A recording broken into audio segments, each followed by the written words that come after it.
Xiang degan bu so'zni ko'pincha tunaysizlar.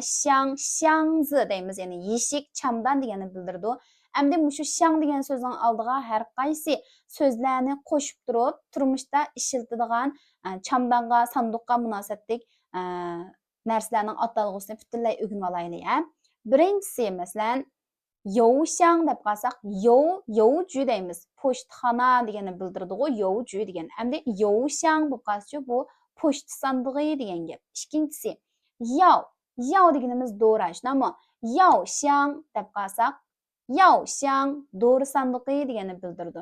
Uchinchisi, zhi degani bilamiz, qog'oz degan gap. Zhixiang bu qalsa bu qog'oz yeshik degani bildirdi.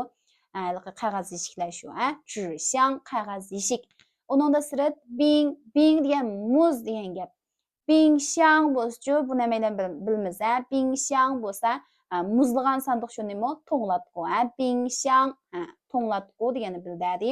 Uningda sirat xingli deganimiz bu yuktaq degan ma'noni bildirdi.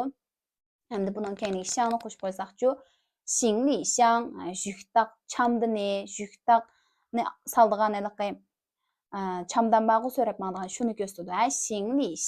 Uningdan sirat oshxonada biz uyimizda ishlatadigan, ya'ni kaoxiang desakchi, kao degan qoqlab pishirish degani bildirdi. Qoqlab pishiradigan sanduq nima? Duxovka. Shunami? Kaoxiang, duxovka, kaoxiang. O'rganib oldingizmi? Undan sonra peshdan boshlab yana bir takror qilib o'tamiz. Youxiang pochta sandig'i, zhixiang qog'oz yeshik, Yaoxiang doğru sandığı, Bingxiang to'nglatqu, xingli yuktaq chamdini, kaoxiang duxovka. Pinglunchida yana siz qaysi xiangga munosabatli so'zlarni bilasiz, ma'nosi bilan qo'shib yozib avatib beqing. Endi bizning asos saviyaning yetaklishini mushu kitobdan, uyingizda ma kitob bor bo'lib, tufesib turib qolgan bo'lsa, ma kitobning yana bir xilim bor. Magazirning rasmi yo'qmish alatilan.